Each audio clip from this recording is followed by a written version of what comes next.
ओम शांति। आज की वीडियो में आपको फिर भी बहुत बहुत स्वागत है। आज हम बात करने वाले हैं कि देवताओं को किस पुरुषार्थ से सतयुग मिला। देवी देवताओं ने ऐसा कौन सा पुरुषार्थ किया जिससे उनको सतयुग की प्राप्ति हुई है। दुनिया में शक्तिशाली देश अपने देश के स्थापना दिवस पर मौजूदा सैन्य शक्ति और अस्त्र शस्त्रों का जोर शोर से प्रदर्शन करते हैं ताकि अन्य देशों को उनकी शक्ति का अंदाजा हो सके।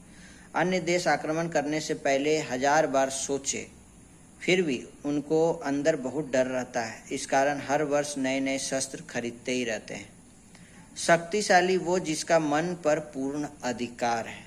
दुनिया में भी कहावत है, तलवारों से जो जग जीते वो क्रूर अत्याचारी है।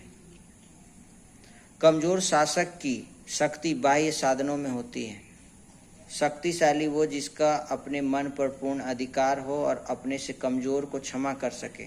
कोई एक देश अपने बाहुबल और शस्त्र बल का प्रदर्शन करता है तो दूसरा देश खौफ खाने के साथ साथ सतर्क भी हो जाता है और उस देश के शस्त्रों की काट ढूंढने में लग जाता है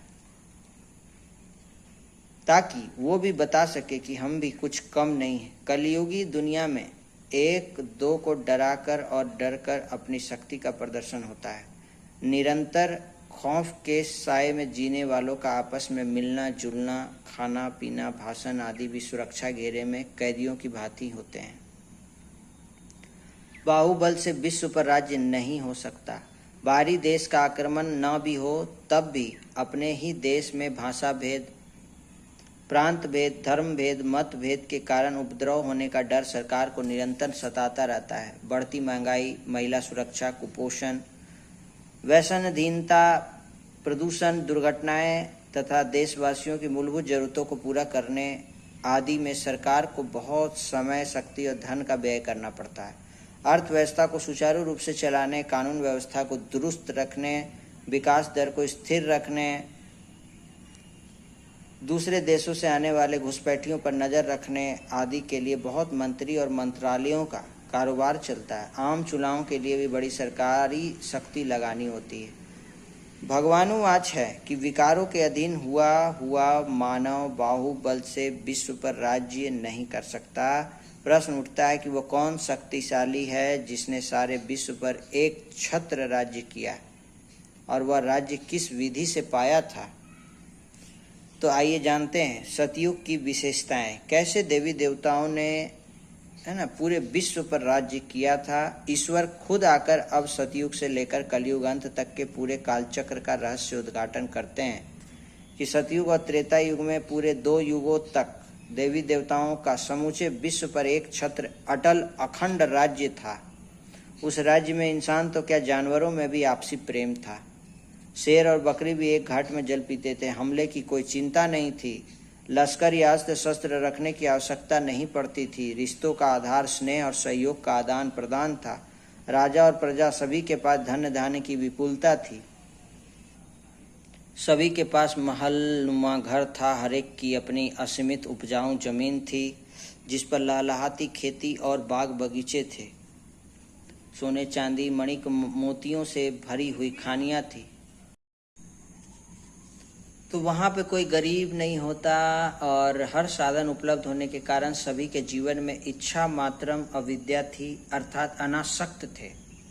सतो प्रधान प्रकृति से निर्मित शरीर की आयु भी 150 वर्ष थी। कोई शारीरिक रोग नहीं, ना बूढ़ा होने की चिंता, ना काले मृत्यु का भय।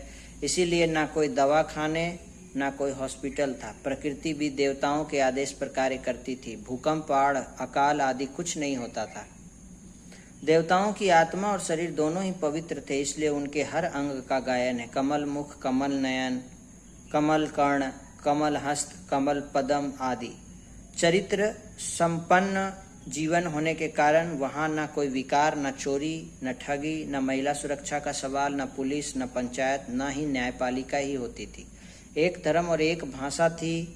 जात पात या गुटबाजी नहीं। समूचा विश्व ही अखंड भारत होने के कारण अन्य देशों से घुसपैठ नहीं थी।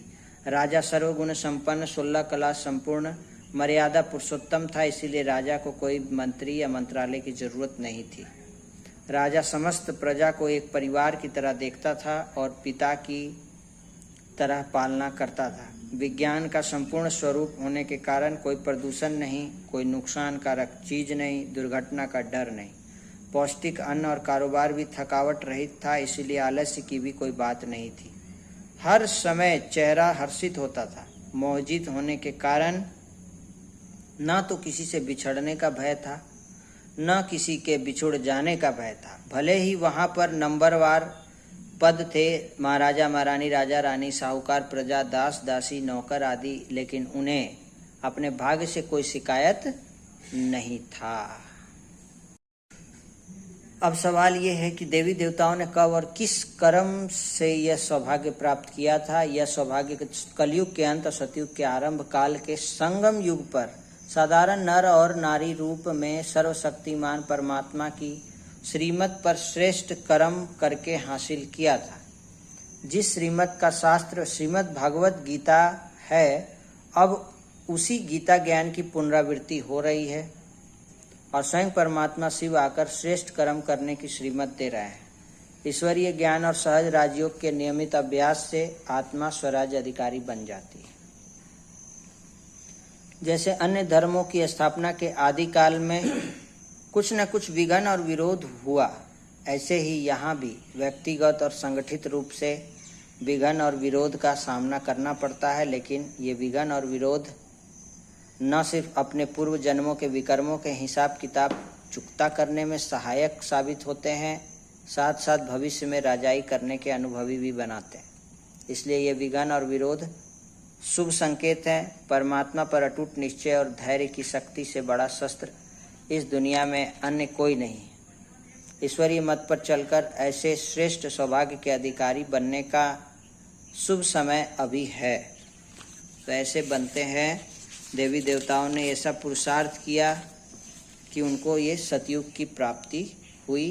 ये आर्टिकल ज्ञानामृत में छपा। ब्रह्मा कुमार विशाल जैन भाई। धन्यवाद। फिर से मिलते हैं वीडियो।